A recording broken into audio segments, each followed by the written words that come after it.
Welcome everyone to our online rally ahead of our mobilization on the 20th of September.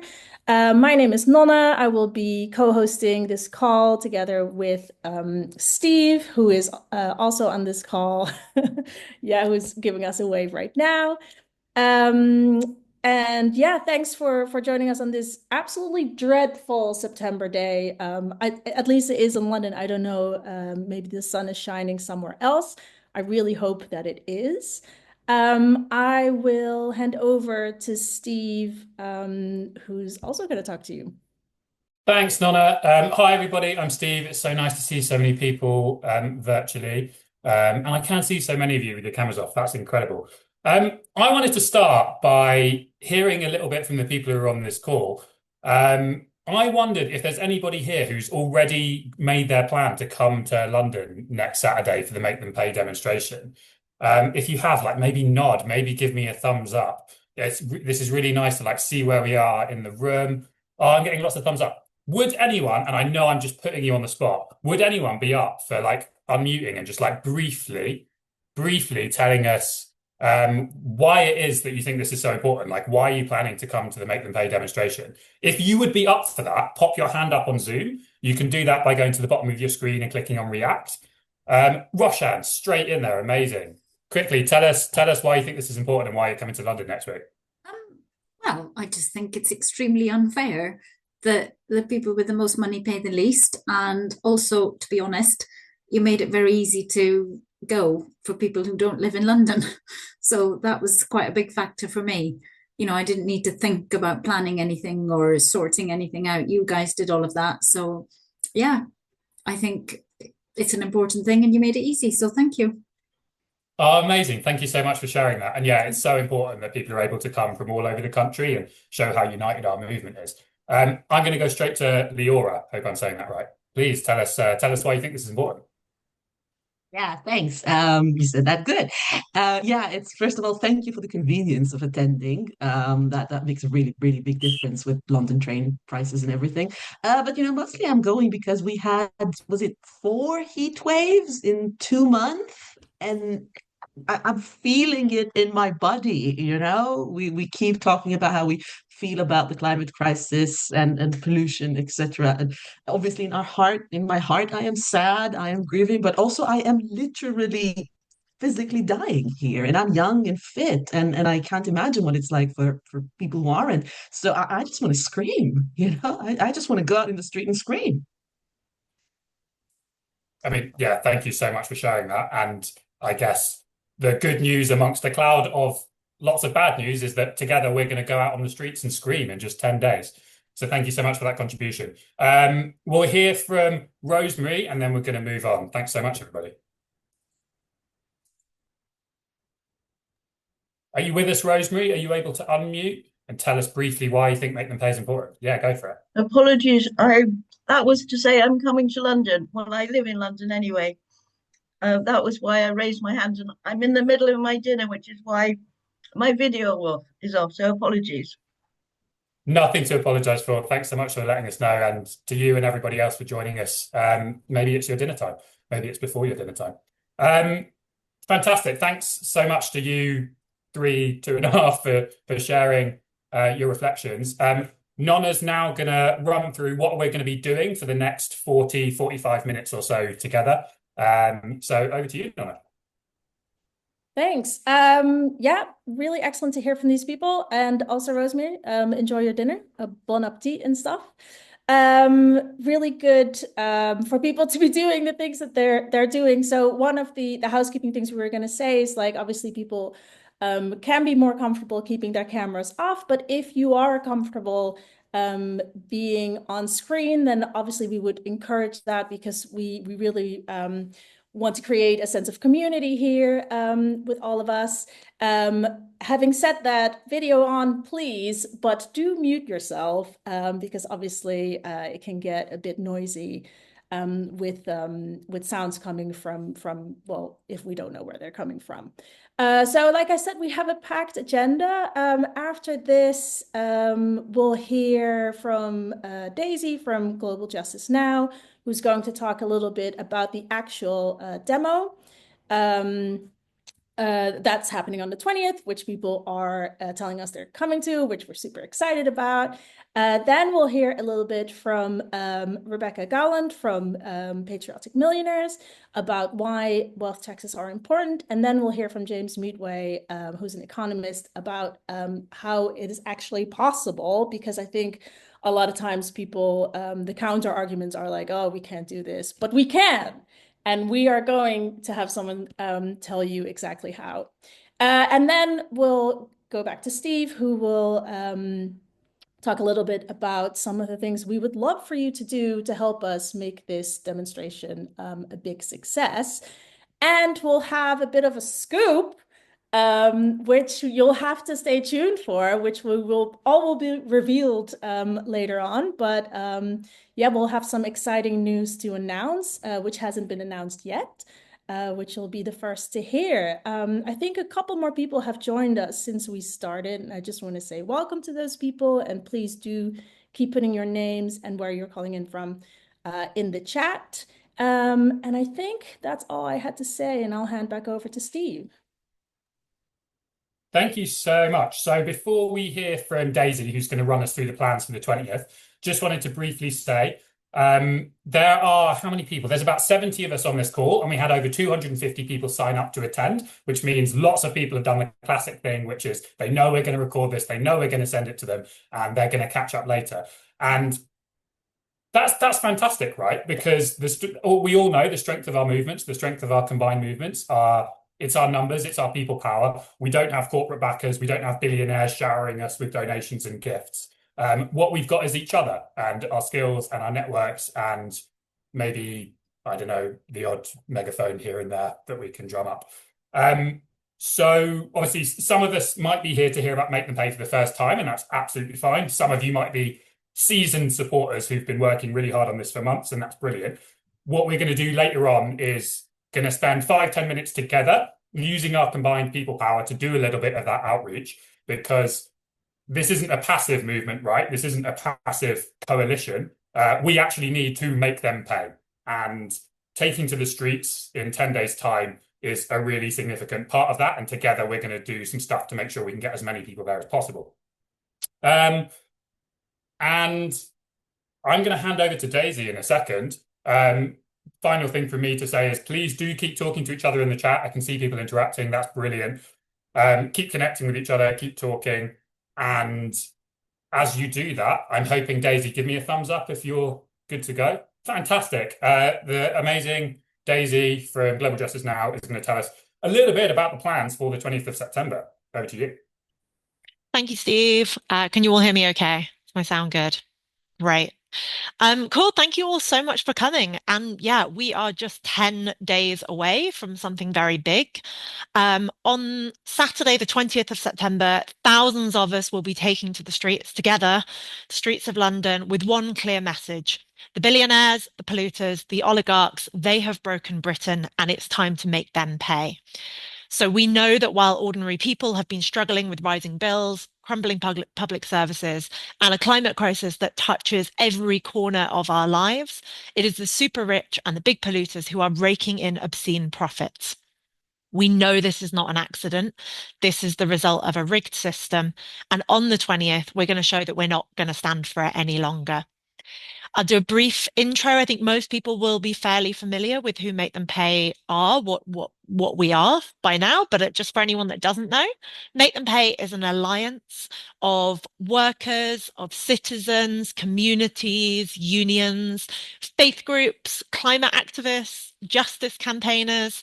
It's a really broad alliance, and we're all united by three simple demands. They are tax the rich, tax the super rich, I should say, so that wealth serves people and planet and is not hoarded on offshore accounts, privileging only that minority. We need to protect workers, not billionaires, because it's frontline workers and vulnerable communities who keep society going, not the private jet billionaires. And third demand, we need to make polluters pay. The oil and gas giants who've knowingly fueled the climate crisis must be held accountable. These demands are intentionally broad and have been since the beginning. We have over 80 organizations that are signed up as part of this alliance. They provide, the policy detail and the expertise, that kind of like breadth and depth of detail that we need. Our job here is to create this umbrella, to create this mass movement that can have us all working together and pushing in the same direction. So together, these three demands add up to something really powerful, a call for a fairer economy and a livable future. And it's really important that we've put those together. With the far right on the rise, we desperately need a movement that is calling out the insane inequality in our society, that is talking about the actual minority that is bringing Britain to its knees, and that is pushing back against the far right narratives of fear, of scarcity, of scapegoating, of divisiveness that are unfortunately really taking hold at the moment. So we need to be calling out the real villains, and we need to be building this sense of a powerful majority. We are the 99%. We are normal, ordinary people, and we have far more in common than that which divides us. So the ultimate aim here is to show that the UK has enough wealth to tackle climate change, to end poverty, to protect public services, to pay workers fairly, and to protect their jobs and the communities that depend on them in the necessary transition that we're already making to a low carbon future. So why protest? Why have a demo? We often get the question of, what does it serve taking to the streets? Marches change nothing, but they do. This is us building that majority that I'm talking about. And the truth is, like, nothing changes without creating that pressure, without building pressure. Politicians won't act unless we make them. History shows us that rights, that justice, fairness have never been handed down from above. They're always won when ordinary people come together in numbers too big to ignore. They're won when a diversity of tactics build up to force a change. So this isn't just about the one day. It's about sending a signal to government, to corporations, and to each other that we are many, we are angry, and we are hopeful. Hope doesn't come from waiting around. Hope comes from action. So this is us taking that action. That's why we march. And again, just to reiterate, like, this is one moment within a wider campaign, within a whole movement that is building pressure, a whole movement that I know that you're all part of. I can see many familiar faces here today. And between all of us, between the kind of, the individual members that make up those movements and the organizations that make up this umbrella, that is the campaign. And that is through everything that we're all working on together. That is how we win. Okay, that's a bit about who we are, what we're doing. So on the day, what to expect. On the 20th of September, 10 days time, we will be assembling at midday at Portland Place. We'll have about an hour there to assemble, and we're going to be met there by the Climate Live bus, the excellent bus that travels around the UK, providing climate-themed entertainment, live music, and raising awareness about the climate crisis at the same time. They're an incredible sort of like movement resource. They put on brilliant entertainment, and we're really, really excited that they're joining us for the beginning of the march. They're going to help us, provide some entertainment, get our energies up, get us all gathering together before we then set off on the march. The march will then set off at 1 p.m. We have two versions of accessible routes for anybody that doesn't want to watch the full route. They can join us at points along the route. We'll kind of pick you up as we go through, and then you'll be able to join us for the rally at the end. And this is not just any march. It's going to be bold, colourful, family friendly, fun of energy. We've got samba bands, live music. We've got very large, exciting props. We've got banners and flags and costumes. And I just want to take a moment to say, like, I've been so inspired by the process of building this and everybody that we've worked with along the way. Like, every week I get new messages from people being like, can I come and bring this crazy thing?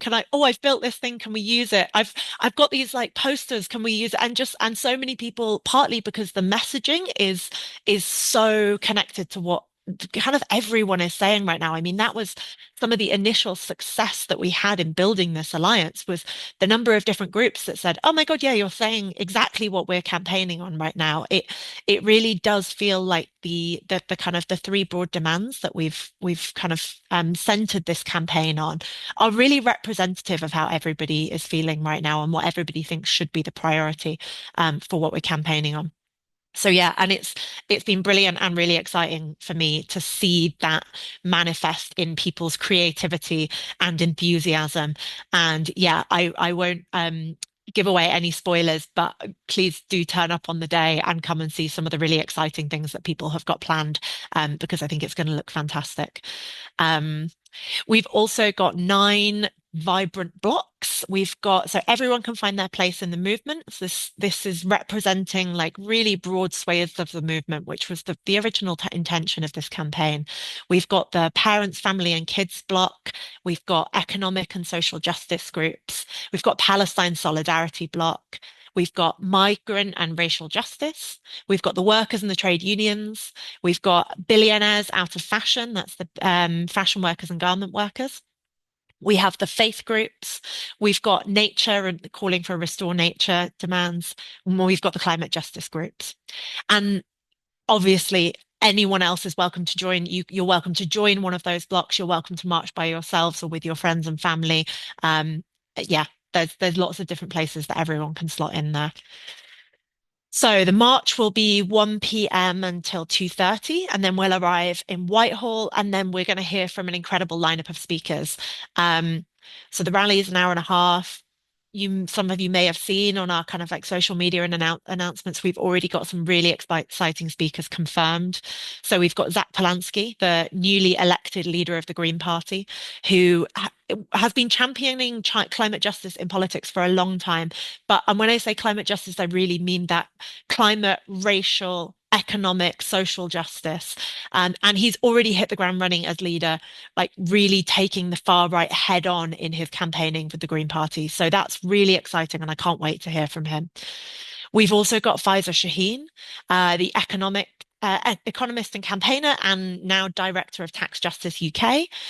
They've been one of the biggest calls behind a wealth tax, and they're really tackling inequality in this country. And I think that call for a wealth tax has been growing and growing and growing, and I'm really excited that they've been championing that so much. We have got Asad Rehman joining us, currently director of Friends of the Earth, but also a veteran climate and global justice activist. He's been in the movement for a really long time, doing incredible work, and always speaks so brilliantly. And then we've got Dominique Palmer, who is a powerful young climate activist and influencer, who does really, really important work mobilizing young people around climate justice. And that is just the start. We've got some really exciting speaker announcements to make in the next couple of days.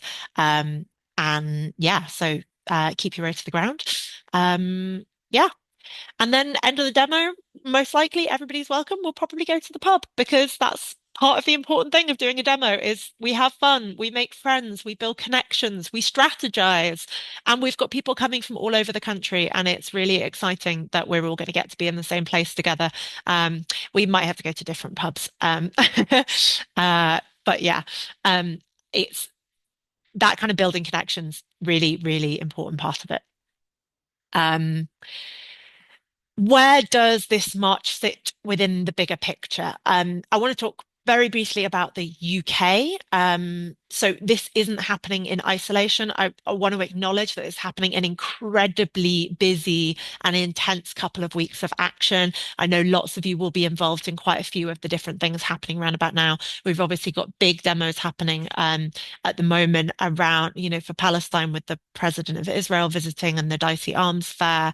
We've got Trump visiting next week. I think the amount of things that are happening right now and the amount that people are managing to pull off is a huge demonstration of the strength and the power of our movement. And it's a really, really exciting time, terrifying time, but I also feel a lot of inspiration, a lot of gratitude seeing what people are managing to pull off right now.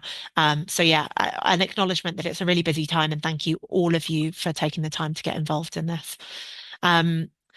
Where does this sit within the global picture? Well, on the 20th of September, we're going to be part of a global week of action. There are already 175 plus actions being announced in over 80 countries so far. We've got movements rising up for rights, jobs, and a just transition is the key focus of this global week of action. 2 months later, we've got COP30 in Brazil. The fossil fuel lobbyists are going to be there in force as usual, but this is a really significant COP. It's the first one in the Amazon. They're going to be in massive civil society mobilizations. So it's really exciting that we're going to be part of like building pressure ahead of that. And in the same month, the UK government are going to be announcing the autumn budget. And they're going to be under unprecedented pressure to introduce a wealth tax. So our mobilization in September is how we make sure people's voices are heard before these key events and set the agenda ahead of that. This is our chance to show the UK government that people here want a fair economy, a livable planet, and justice. No more excuses, no more delay. That's it from me. Thank you so much. I just want to say, so what we need now from you is bring yourselves, bring your friends, bring your families, bring your placards, bring your banners, make it your own. Tell everyone, share it on social media, donate if you can. This doesn't happen without money, unfortunately. There's a Facebook event. Please share that. And yeah, book your coaches. See you on the day. I'll hand back to Steve and Nonna. Thanks so much, Daisy. I mean, very excited. We just have to find a pub to host like 1,000 people, maybe tens of thousands of people, hopefully. I'm sure we can find one and maybe we can get a wealth tax to pay for one. Okay, so right now we're going to hear from Rebecca Gowland. I hope I'm saying that right. Yes. Yeah, sure yes, it's being acknowledged. Who's the executive director of Patriotic Millionaires, lives just outside of Alton, which I had to Google earlier, which is, I think, outside of Manchester. Is that right? It's outside of Manchester, yeah. And who has been campaigning and working in advocacy for over a decade. So yeah, Rebecca, take it away. Thank you. Yeah, I'm the exec director of Patriotic Millionaires. I haven't always done that. I spent about 15 years leading the campaigns and advocacy team on working at Oxfam and leading their inequality work there. So I've got a long potted history of working on this issue. And I also come from Bridlington. So Francis Turner, shout out to you. It's really nice to see a fellow East Yorkshire person here in the room. We started Patriotic Millionaires in the UK and internationally in 2021, so that's 4 years ago. And the purpose of the organisation is to combat the destabilising impacts of economic inequality. And we do that through using the unexpected voice of very rich people to say that we need to combat economic inequality. And at the heart of that really is taxing the very richest people. It's the fastest way to combat economic inequality. So it's a real privilege to be here, because for the last 4 years, I've seen this conversation evolve, and I've been a part of a movement that is, I feel like it's growing and growing, and we've reached this point, and I can't tell you how lucky I feel to be here talking with all of you ahead of what feels like it's going to be a really impactful and beautiful event on the 20th. So thank you so much. I'm going to talk a little bit about why wealth taxes, why a wealth tax, and why now. And I wanted just to start by saying, well, there's a history and there's a habit that's developed over the course of the last 40 years where governments, including ours, have predominantly taxed work and consumption. So if you look at the tax take in this country, if you take income tax, VAT and national insurance, those combined, that composes 63% of the total tax take of the UK. And then if you look at taxes on capital, so taxes on assets, taxes on property, inheritance, shares, the tax take from that is 4%. So 4 pence in every pound that's taken in taxes comes from wealth. The majority of the tax take in this country comes from work and from consumption, the taxes that hurt or fall upon working people and the poorest people the most. And building on that, as in the round, the effective tax rate of the poorest 10% is twice what the effective tax rate of the richest 0.01% is.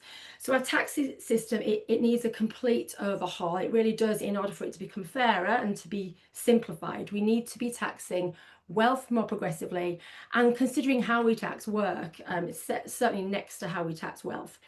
Now, there's loads of talk at the minute on what the government might propose, and there's some ideas put out there about the taxes that they might change. And it's good to see like positive noises on property taxes. It's a start, but it really isn't far enough. And if you look at some of the policy work that we've done alongside Tax Justice UK, we've got a list of 10 policies they could look to in order to tax wealth more effectively rather than work. And those policies could raise 60 billion a year if they executed them all. So it's no small amount of revenue that could be raised for this country and beyond. I think the things that we'll be focusing on for the budget, which is at the end of November, will be to make sure that they are prioritising equalising capital gains tax with income tax and extending things like national insurance contributions to rents and landlords. So they're paying the same taxes that working people are paying as well. But if we really want to address inequality, which is something that I want to do, we have to introduce the wealth tax. It is the simplest, most straightforward thing to do in order to address economic inequality in this country. But the trend has obviously been for decades that we choose tax policy that deepens inequality. Tax policy has benefited the very richest and cost the rest of us.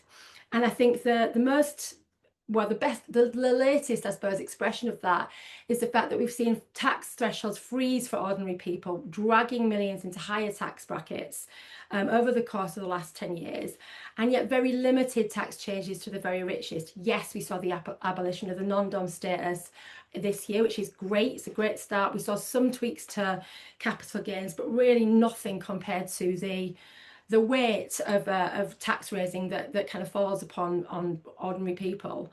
And it's not a UK trend, that is a global trend. You know, if you look at income alone at the top tax rate, not even touching wealth, across OECD countries, back in the 1970s, the top rate of tax was like 70% for half those countries.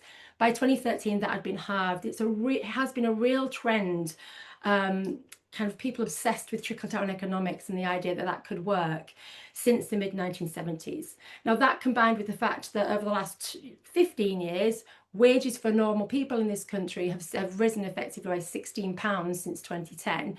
We cannot keep expecting ordinary people and workers to endlessly step up to look after our economy. We have to look at where the wealth is concentrated. And it isn't just about individuals, it is about countries. So while few prosper, it is our services, the funding for basic care, like our health system, our education system, our social care, travel, you name it, our basic provision and infrastructure suffers because we are allowing the concentration of wealth in the hands of the very few.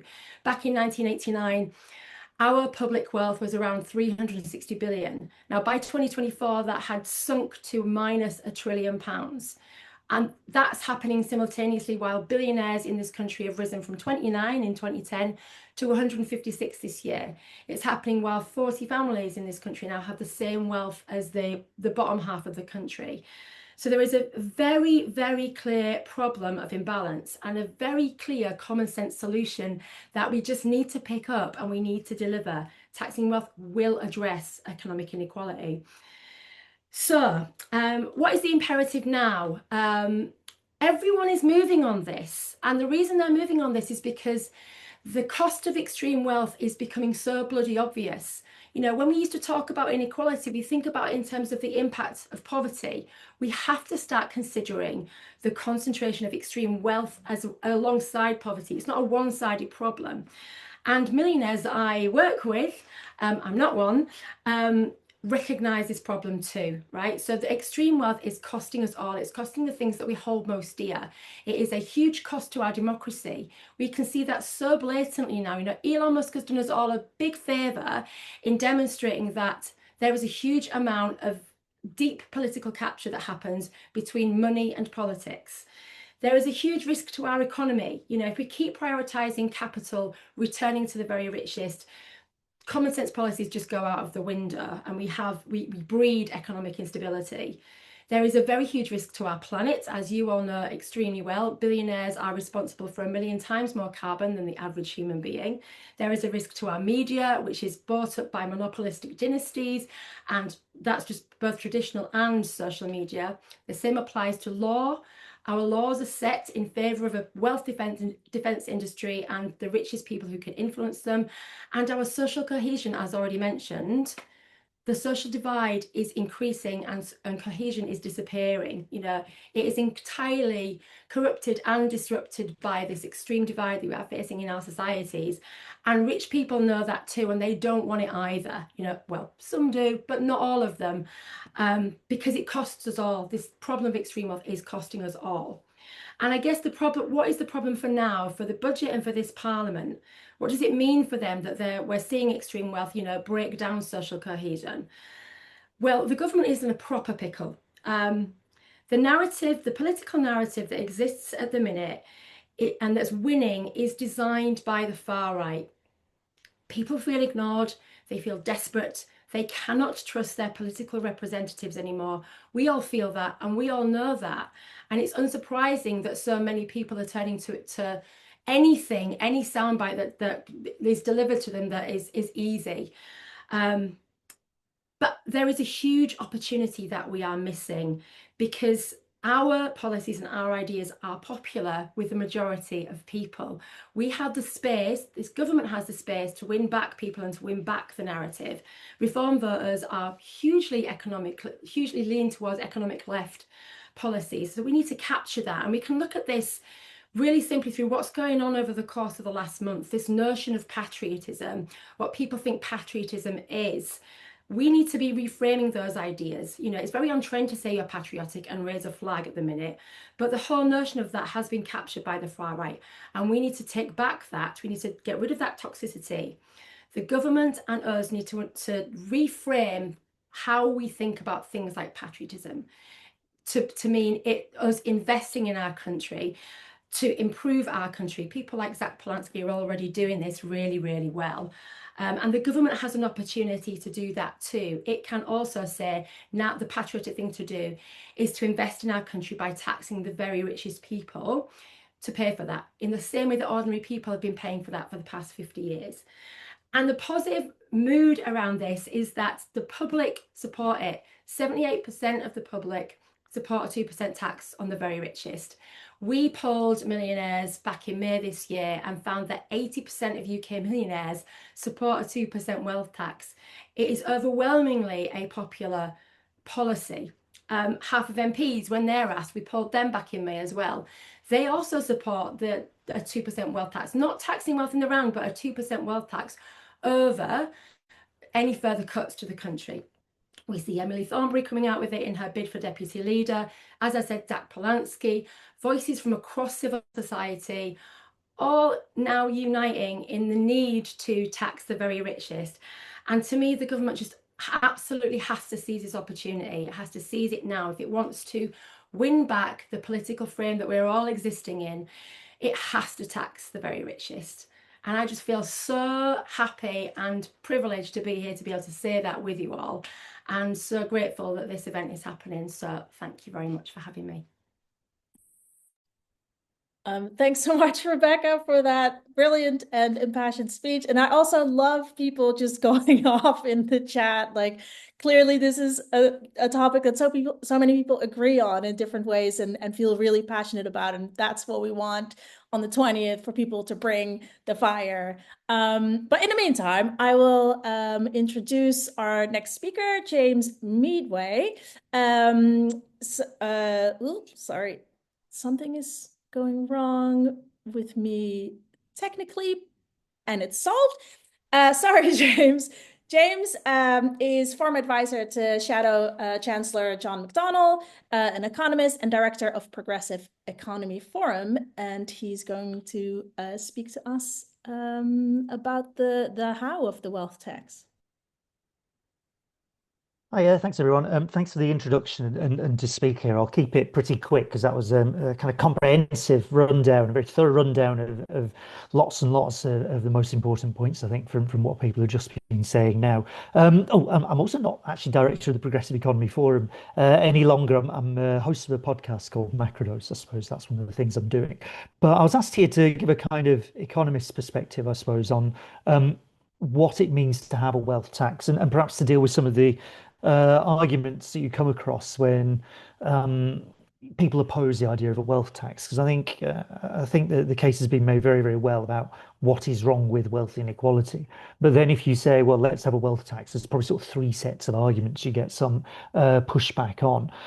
But before I do that, I wanted to pick up on this idea of reframing and changing how we have a conversation about this. That Rebecca was talking about, reframing a conversation about patriotism, which obviously Patriotic Millionaires do and have been doing rather well. But there's also this issue of reframing conversation we have around tax. I mean, it's very striking. There's a great deal of the pushback in this is something like tax is just uniformly a bad thing, and it is annoying and terrible and awful that we have to fork out like this, and we shouldn't ask these people right at the top of society with a great deal of wealth to have to do this. Other countries don't think of it like that. You go and look at the Nordic countries, Norway, Sweden, Finland, also Iceland. They actually have a public register of taxes. You can go and see how much tax people have paid, right? So you can see straight away the contribution that people are actually making, including the very, very wealthiest, which is really good for dealing with tax avoidance and tax evasion because you can kind of see what people are paying. But it also means that you've changed how people think about tax. So in Iceland, every year they have a tax king or tax queen, which is a person who's paid the most tax that year. It's reframed the whole issue, not as like, this is an awful burden, this stuff is being taken away, but this is your contribution to making society actually work. Norway is a particularly interesting one because one of the pushbacks you get from people when they say we can't have a wealth tax, they brought a wealth tax in Norway and everybody left, all the millionaires left, it was a disaster. First of all, that's not actually true. A few people did leave the country and make a fuss about it. The second of all is that they've just had a general election there on Monday this week. A primary issue in that election was the wealth tax. Their version of reform was kicking up a big old stink, and their version of the Tory party is about maybe getting rid of it, changing it, this sort of thing. The parties that supported the wealth tax won. This thing is popular because people recognise, even in a very wealthy country like Norway, that this is good for dealing with inequality, which is why they have the wealth tax and why it raises a large amount of money and why it's been there now actually for several years because the thing works. There's also, of course, the other places that administer a wealth tax. People say it doesn't work. Switzerland has had a wealth tax for well over 200 years now in some of its cantons. Switzerland, depending on where you are in Switzerland, levies some of the highest wealth taxes anywhere on the planet, and they've raised an absolute fortune out of these things over a very, very long period of time. Switzerland is not necessarily somewhere you immediately associate with economic failure and poverty and all the rest of it. Wealth taxes can work. But I think the best example to use in terms of what campaigners here are talking about is what's happened in Spain over the last decade or so, where a wealth tax was introduced in 2011. It's had some pushback from the usual places, but this has now been in place well over a decade. Raises a good chunk of money for the Spanish government. It's not it's of a similar scale to the 2%. It's actually slightly less that the Spanish government levies over there. And that thing isn't moving. And of course, Spain today is the fastest growing economy in Europe. Even the Economist magazine, this sort of terrible neoliberal rag that it is, had to pop up last year and say that, Spain is the strongest rich world economy on the planet right now. And that's with a wealth tax. So much for a wealth tax means economic growth collapses, everyone leaves, it's all terrible forevermore. These arguments you get against it don't really work. Also, if you go and look a bit more closely at some of the evidence, and you can see this all the way around the world, for all the chat about wealthy people will just up sticks and go, it doesn't really happen. If you go and look at evidence from the United States, where different states levy different taxes, evidence across Europe, you find that yes, there's a small number of wealthy people who might move their country, might try and adjust where their money's coming from to try and get away from tax rises, but mostly it doesn't happen. Partly it's because people are quite happy to pay the tax and make the contribution, and partly it's also that you find that a lot of wealthy people are quite happy living where they do. It's where their job is. It's where all their friends are. It's where they send their kids to school. There's all these big social things associated with this They don't just up sticks and leave. So of course you can still levy the tax. And of course, the really big underlying bit here is that, look, let's be clear about this. When we say it's a wealth tax, it's a tax on the wealth. It's not about going after the rich people. They just happen to own the wealth. What we really want is the resources they have, and in many cases just hoarding uselessly, like not investing, not contributing to wider society. That's what's happening in the various countries where you've seen this slowdown in growth, where you've seen large numbers of poorly paid, insecure jobs being created. It's where you're not getting the investment because too much money is sitting idle. You start to put that money to work, but that's a question of mobilizing resources. It's not really about the wealthy. And for all the chat about how, oh well, if we tax these people, these wealth creators, so-called, will all disappear, and then what, economic growth will collapse. Well, the evidence is it won't. I'm sorry, if these people were really good at making the economy work so well, we've hardly taxed them for years and years in this country, and the economy is a complete state. It's obviously not true that we actually need these people right at the top of society to keep the economy ticking over. And a moment's thought will tell you this. It's not the super rich who've been clearing bins in Birmingham and having to go on strike because they're not being paid properly, right? That's not how the world works. It's the people who do the work who actually create the wealth. And the people at the top of society can have a contribution as well. But what we're saying here is it's time for something fairer than the system that we have. All that's being asked for, all that campaigners are asking for, is 2% on assets over £10 million. It's really not very much in terms of £10 million being a very large amount of assets to own. It's going to affect, if you do this, about 20,000 people. Revenue and Customs have the resources there and the tax specialists there to go and look and find out how much money people should be paying. By the way, Revenue and Customs has started using AI to rummage through people's Instagram accounts to try and work out if they're, not paying the taxes that they should do. This idea that it's too complicated to go and count how many mansions someone has or whatever it might be, I'm afraid just doesn't really fly at this point in time. So there's a simple, clear, fair proposal on the table. That's 2% on net assets over £10 million. We reckon that would raise about £24 billion a year. That is including, if anybody asks about this, that's actually including the potential effect of some of those people trying to get a bit sort of cheeky about where they're going to say those assets are and employing some accountants to try and hide it, the so-called behavioural impact. But that's a serious amount of money. That's the sort of sums that means you don't have to do the big cuts of the two-child benefit cap of all the attacks on disabled people that we've seen over the last year or so. £24 billion gets you an awful lot of that with a clean, simple, clear, fair proposal. I'll leave it at that point.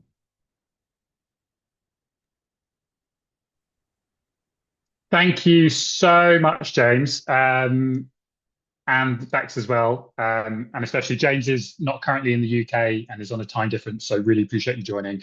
And sorry that Nonna got your intro wrong. It was actually my fault.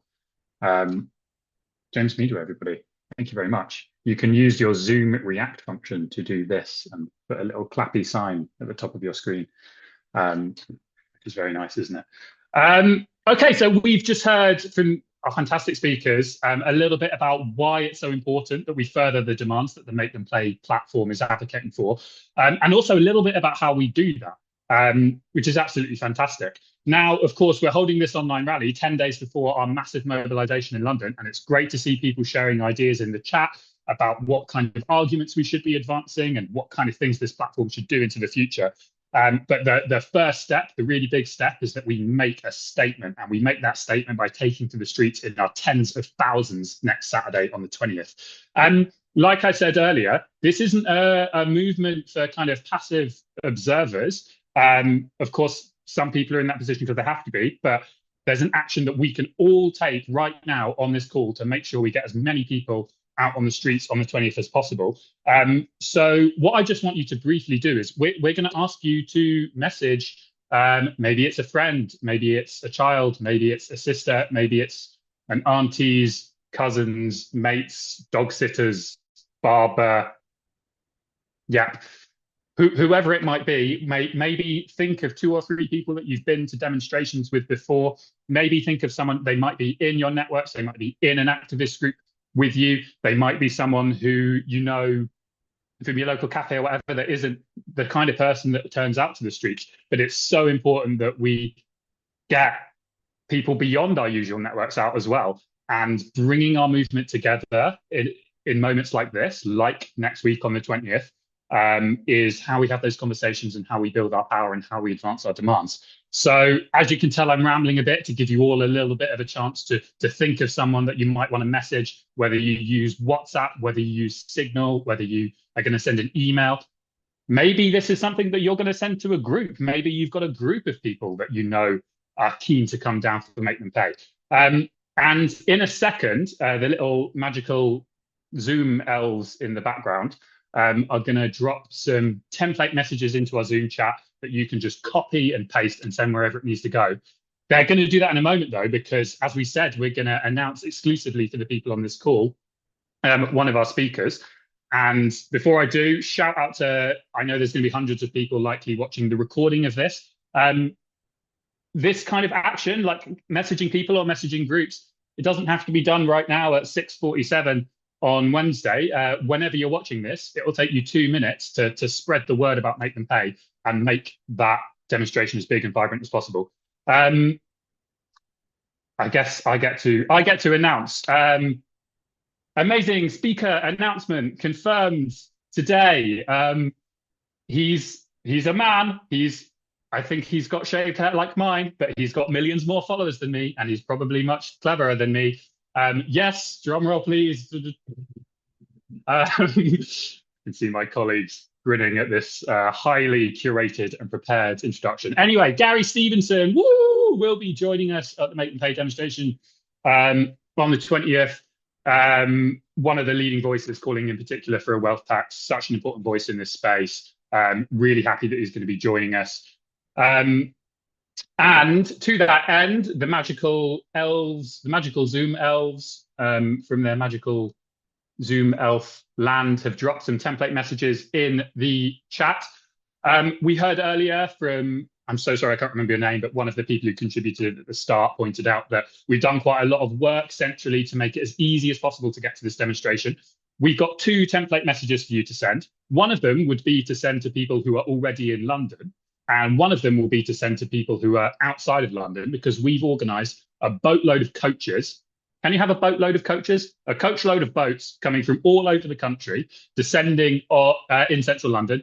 And we've heavily subsidised those tickets. People can get a return from major cities all over England and Wales for just £15. And of course, if that's a financial barrier to anyone, they can just write in and we'll get them a free ticket. Absolutely no problem.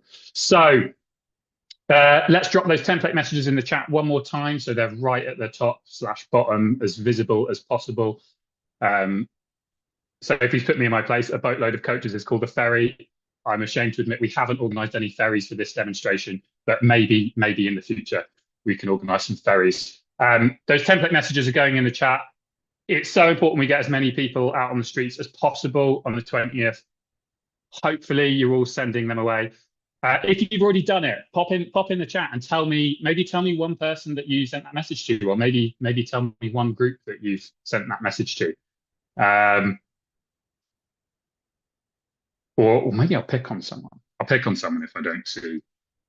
No, who have you sent your template messages to? My friends who are not climate activists. So just spamming people in WhatsApp groups about Dungeons and Dragons and TV shows that we're watching. And then I'm like, come to this. So yeah. What about you, Steve?